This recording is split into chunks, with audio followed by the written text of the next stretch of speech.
The community center sat at the corner of Alder Street, a low brick building most people passed without noticing.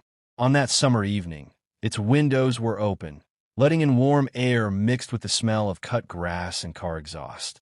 Inside, folding chairs filled the main hall. A handwritten sign taped to the door read, "Neighborhood Meeting. All welcome." People came for different reasons. Some were angry about rising rents. Some were worried about a new development project.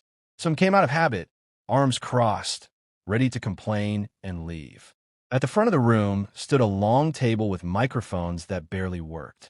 A pitcher of water sweated onto a stack of printed agendas. Behind the table sat 5 board members, none of them smiling. Near the front row sat Eleanor Whitmore. She was in her late 70s, thin, dignified, wearing a pale blue dress that had been carefully pressed. Her gray hair was pulled back into a neat bun. Her hands rested calmly in her lap. She was deaf. Eleanor had been deaf since her early 20s, after a sudden illness doctors never fully explained. She had lived more than 50 years without hearing the sound of her own voice. Still, she spoke, slowly, carefully, with her hands, her eyes, her posture. Beside her sat her son, Daniel Whitmore. Everyone in the room knew his name. Daniel Whitmore was a billionaire, a self-made tech investor whose company logo appeared on billboards, phone screens, and sports arenas. He wore a simple white shirt with rolled sleeves, no tie. He looked calm, almost bored, as if this meeting was a minor inconvenience. People whispered when they saw him. "That's him. What's he doing here? I heard he's buying half the block." Daniel leaned toward his mother, gently touching her arm to get her attention. He signed something to her, quick and practiced. Eleanor nodded and smiled faintly. In the back row, feet swinging slightly above the floor, sat Malik Johnson. Malik was 10 years old, small for his age, dark-skinned, close-cropped hair, wearing sneakers with one untied lace. He sat beside his grandmother, Mrs. Johnson, who had raised him since he was 4. Malik did not come to complain about rent. He came because his grandmother asked him to come. "Meetings matter," she had said, "even when you think they don't." Malik leaned forward, elbows on his knees, watching everything. The meeting began like most meetings. Too long, too loud, too full of people talking past each other. One board member read from the agenda. Another explained zoning changes using words no one understood.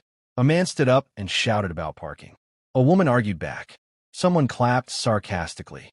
Through it all, Eleanor waited. Daniel watched the room, jaw tight.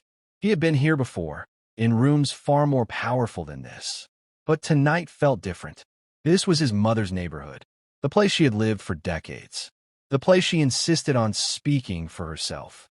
When the board chair finally said, "We'll now open the floor," Daniel leaned in again. "Mom," he signed, "you're next. Are you ready?" Eleanor nodded. She stood slowly, steadying herself on the back of the chair. The room quieted, not out of respect, but confusion. She stepped toward the microphone. The board chair blinked. "Ma'am," he said, louder than necessary, "you can speak into the mic." Eleanor smiled politely. She placed her hands on the table and began to sign. Her movements were clear, measured, expressive. Her face carried emotion that words often fail to hold. She was saying, "I have lived here 42 years. I raised my son here. I watched children grow up and move away. I watched doors close. I watched neighbors disappear. I want to speak about what this place means to me." But no one in the room understood that. People shifted in their seats. A man whispered, Is she okay?" Another said, "Is she speaking English?" Someone chuckled nervously. The board chair cleared his throat. "Ma'am," he said, "we need someone to interpret. Does anyone here speak sign language?" Silence. Daniel stood up. "I can interpret," he said. A woman in the second row scoffed. "Of course you can," she muttered. The billionaire saves the day. Daniel ignored her. He stepped beside his mother, ready to translate. The board chair hesitated. "Actually," he said, "for official records, we prefer a certified interpreter." Eleanor's hands froze mid-sentence. Daniel's jaw tightened. "There isn't one scheduled," he said. "You didn't request one." "Well," the chair replied, "we didn't know." Eleanor looked from face to face, reading expressions she had learned to interpret long ago. Confusion, discomfort, impatience. She slowly lowered her hands. A murmur spread across the room. Can't she write it down? This is awkward. We don't have time for this. Malik felt something twist in his chest. He did not know all the signs Eleanor used, but he recognized enough, because Malik had been learning sign language since he was 6. His first friend in kindergarten, a girl named Ava, had been deaf. Malik learned signs because he wanted to talk to her on the playground. When Ava moved away, Malik kept learning. He liked the language. He liked how much it said without sound. Malik raised his hand. At first, no one noticed. The board chair was already moving on. We'll come back to this item, he said. Next speaker. Malik stood up. I can help, he said. His voice was soft but clear. People turned around. A few laughed. Not cruelly, just dismissive. A kid, someone said. This isn't show and tell. Daniel turned. He saw a small boy in the back row, hands still raised, eyes steady. What did you say? Daniel asked. I can interpret, Malik said again. Not perfect, but I understand her. The room went quiet in a new way. Eleanor looked toward the back. Malik met her eyes. He signed slowly. I understand some. I can help if you want. Eleanor's breath caught. She answered him with a question, signing carefully. How old are you? Malik smiled. 10. She laughed, a silent laugh that shook her shoulders. Daniel looked from his mother to the boy. Are you sure? He asked Malik. This is a lot. Malik nodded. She deserves to be heard. Mrs. Johnson squeezed his shoulder.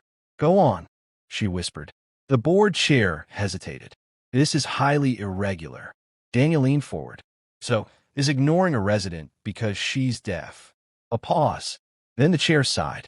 Fine. 5 minutes. Malik walked down the aisle, heart pounding.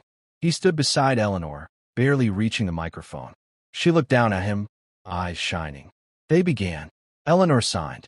Malik watched closely, translating aloud. My name is Eleanor Whitmore, Malik said. His voice trembled at first, then steadied. I've lived in this neighborhood 42 years. People leaned in. I've seen a change.